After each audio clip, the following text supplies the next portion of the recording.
Hey there, it's Anonymous Tea, where we spill the tea anonymously. Hello, hello, hello, hello, hello, everyone. Hello, YouTubers. Hope you guys are all having an amazing day today. Sending good vibes, sending positivity, sending blessings, and good energy to each and every single one of you. Thank you so much for tuning in.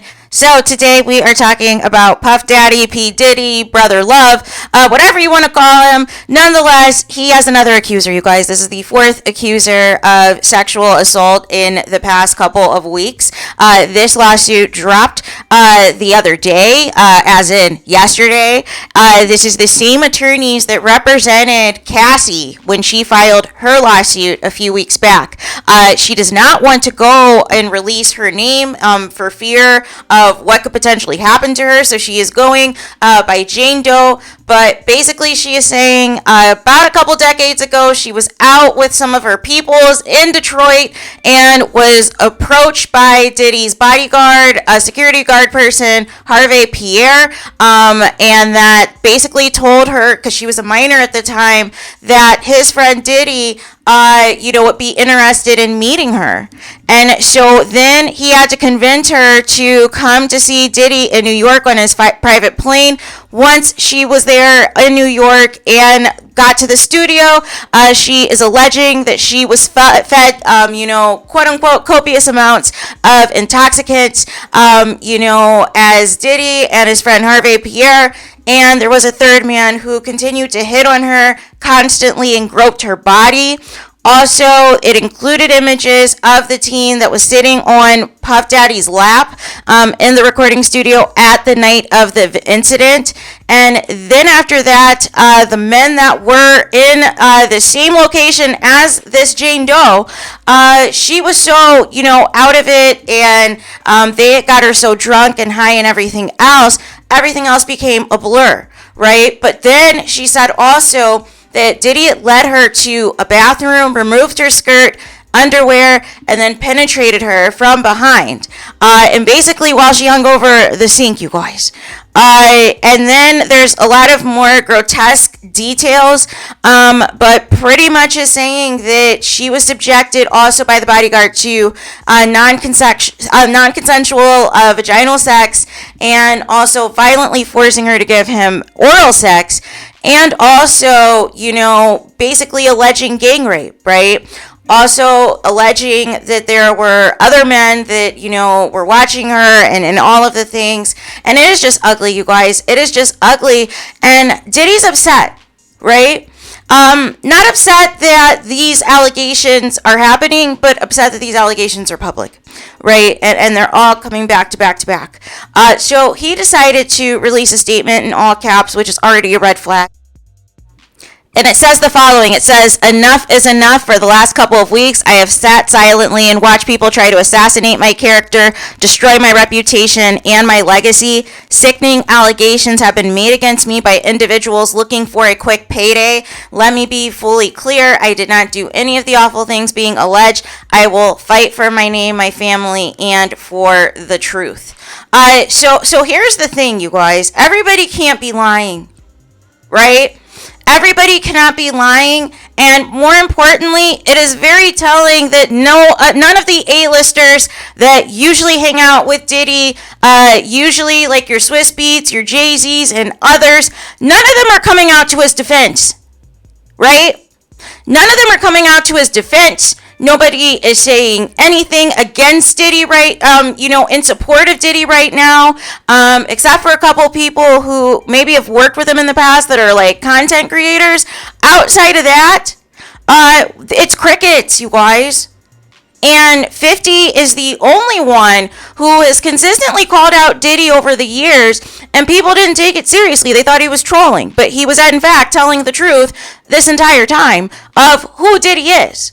And Diddy's not upset, like I said, about these allegations. He's upset that the allegations are now hitting mainstream media, are hitting places like Yahoo, are hitting places like, the New York Times, the New York Post, all of these major publications.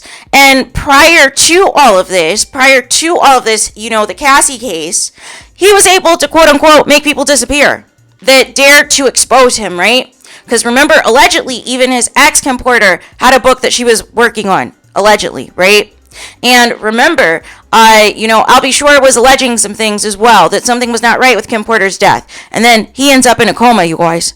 So there have been, and then Kimora Lee Simmons, most recently, she has been vocal about several things, including the death of her best friend Kim Porter, also in support of Cassie and her lawsuit and all of the things, and reaching that settlement. And next thing you know, her house is on fire, you guys. Her house is on fire where she takes care of a lot of kids, including Diddy's twins, you guys. So this whole thing, where there's smoke, there's fire. Everybody can't be lying. And I told you guys, Cassie was not going to be the first person. Once this settlement happened, how quickly Diddy responded. And regardless of the expiration of some of these laws and the statute of limitations, that was not going to stop other people who were going to be seeking justice, because Cassie is a big enough name that it gave other victims confidence to file these lawsuits, you guys.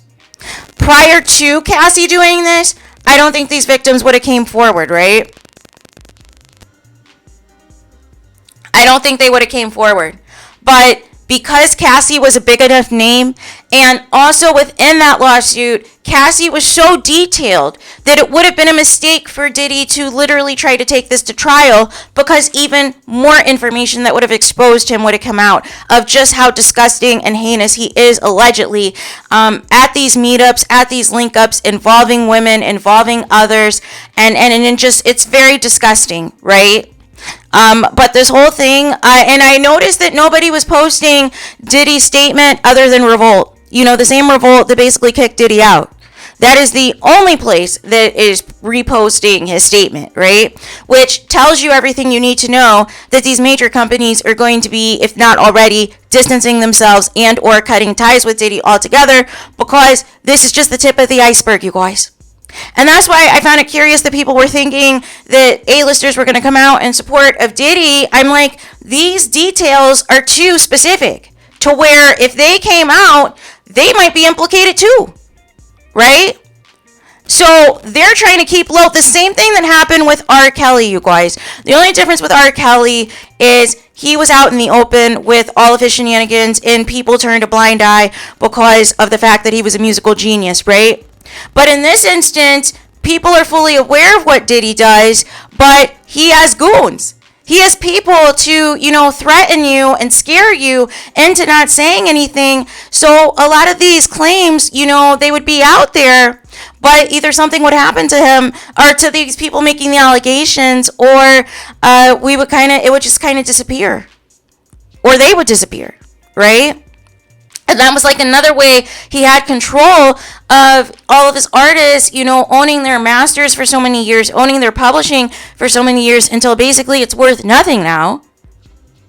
And making them sign NDAs as he hands them back over to them as they're not worth nearly what he was making prior to, because streaming and all these other things have changed how the payout and royalties are going these days. So it is not the same. Even though it is important to own your masters and own your publishing, the payout isn't what it used to be for some of these artists, right? Especially if you only had 1 or 2 hits on Bad Boy compared to somebody who's had 14 #1 hits or something, right? So there is that. So what do you think of the latest set of allegations, you guys? Let me know what you think about this in the comments. Do you think that Diddy is going to also settle with this Jane Doe as well? Or do you think that this case is going to go to trial? Right? And it'll be interesting to see what happens. But Diddy's approach to this is all wrong. All that statement told me is that he is stressed out. This is weighing on him. This is getting to him because he wasn't expecting this fall from grace, you could tell. You could tell that he thought he was going to be protected like some of the other celebrities who are still being protected allegedly, who are still able to skate through all of this Me Too stuff in the midst of these black musicians and actors and the like that are now being sued for sexual assault. He thought that he was going to be exempt like others, but he got a rude awakening, right? He got a rude awakening, and Cassie is the person who blew the lid off off of all of this, and now there's going to be more victims coming forward, you guys. So there's that. So let me know your guys' thoughts in the comments. Please do not forget to like, comment, and subscribe. Hit the notification bell so you're notified the moment I post new content on my channel. And with that being said, I'll talk to you guys again very soon.